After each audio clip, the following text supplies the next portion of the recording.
The other one was the multiple times that the proposal mentions issues, concerns, problems that need to be addressed ASAP, right? We need to know what those are. And your point with Jose, but it says ASAP, we got to cover those. 2 months for me is not an ASAP. Well, ASAP is the next day, the next week, it's that important, right? And it talks about in the 2014 study commissioned by the Borough, given to the Borough, and it talks about multiple other reports. We didn't know what those multiple reports are. We didn't know every single one of those issues if we want to act on them. We're not minors. We can't act on what we don't know. And those. Well, you're going to have meetings with the fire safety committee. You can talk to Jose, Jack, and Doug, and I'm sure they will answer those questions. I think the most important thing is to start those meetings ASAP, and that you guys have a good dialogue. I don't agree with everything has to be written. I think it's just, unless you guys want to take tape recorders, you can tape record the meeting. Approved minutes, just like the fire science and fire advisory board and from the advisory board. And Mr. President, if I can say, I know Chief Frankenfield, I reached out to him about dates that would work for members of the fire company for the public safety meetings going forward. The chief responded to me today that he would get back to me with what those dates are, and then those dates will certainly be shared with the members of the public safety board so we can set up. Trying to find people to work together. Work schedules. I gotta get everybody's work schedule so we can try and coordinate that. There's multiple people that gotta attend that. Well, I would think the meeting's going to be after work hours, Dennis.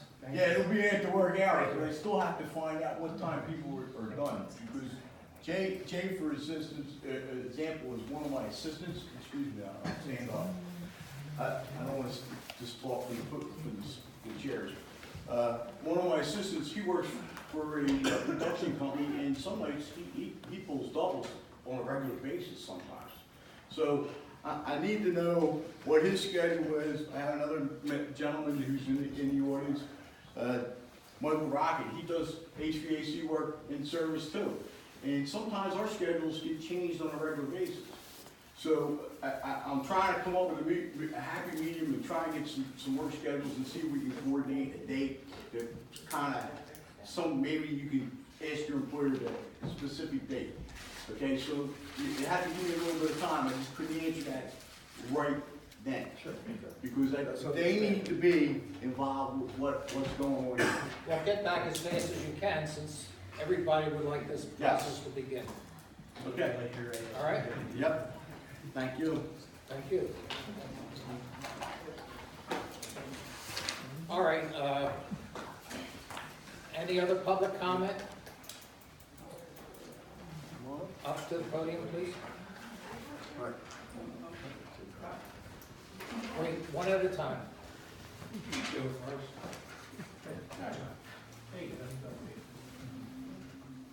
Thanks a lot.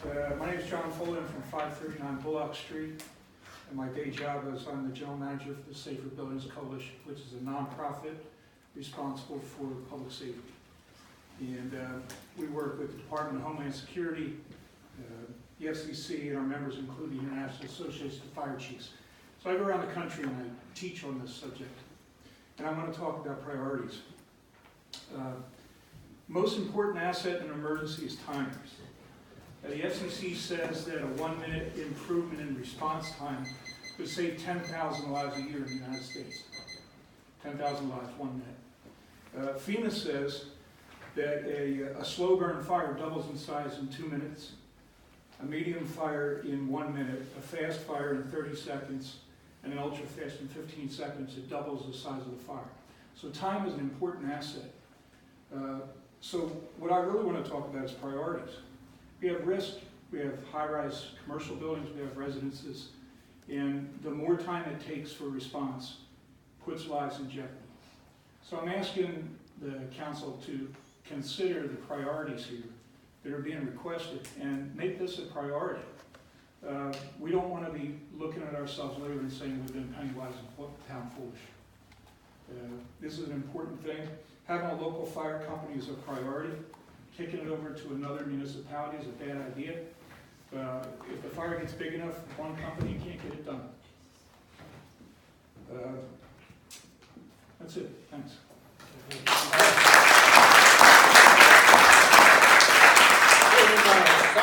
attended the seminar that was held by the Montgomery County Fire Commission, I guess, I don't know what the exact title was.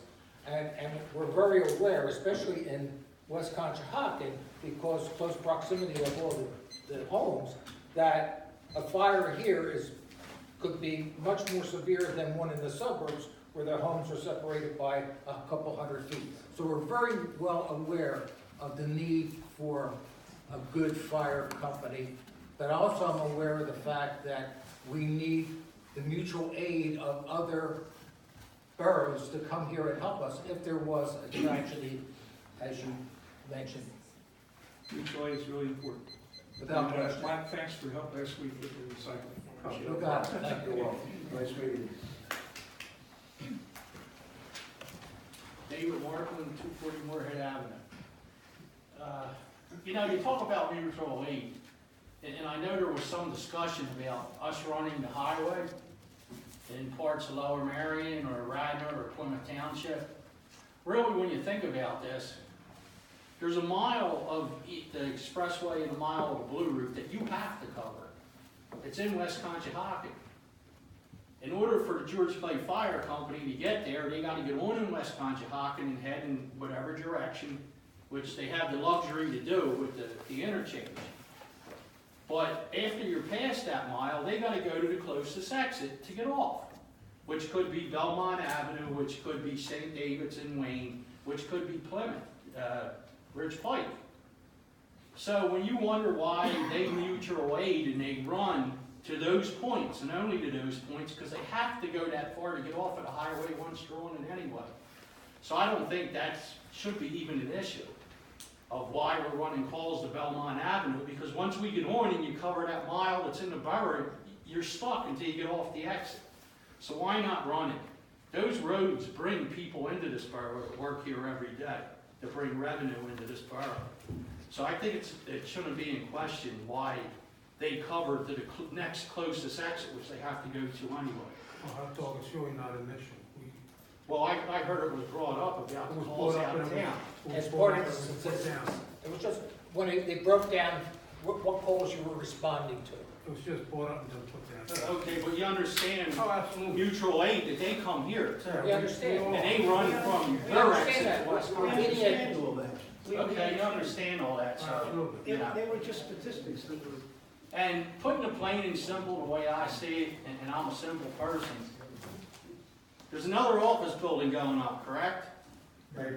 Another tower, well, it's in the plans to go up, On our side or their side? our side, It's a maybe. down here. Well, it's a maybe. Maybe's turned into yes when you guys see dollar signs. You have people working here. We have no say in it. Fine, it's progress, I understand it. Everywhere there was a single home in the borough, there's 3 homes going up now. And the way I see it, the fire company and the police, and I can't speak for the police, you know, but they're in the same boat. Cover more people, cover more property for less money. That's what's happening here. And it don't make sense.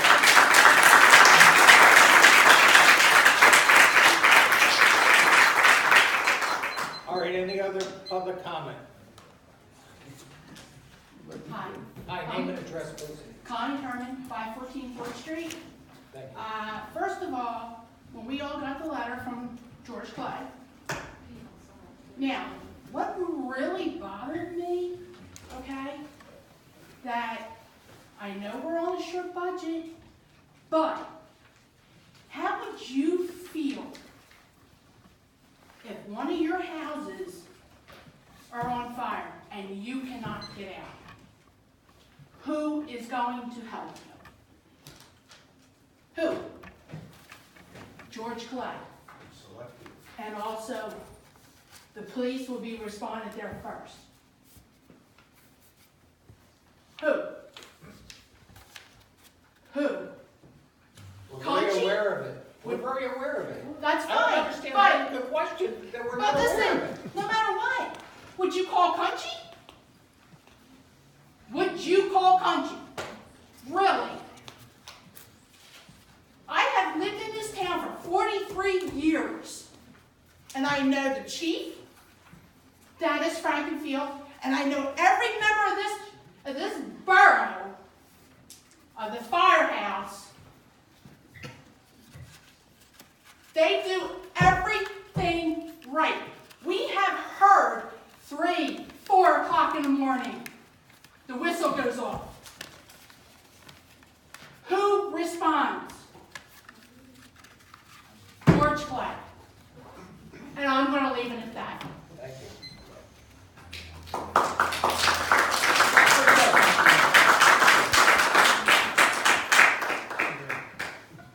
Young lady? Are you getting up to say No, something? go ahead. Oh, no, actually, I was trying to wait till all the fire issues were sort of addressed. I have a kind of a different public safety issue to address, if that's okay. And if not, I can wait till there's a public safety thing.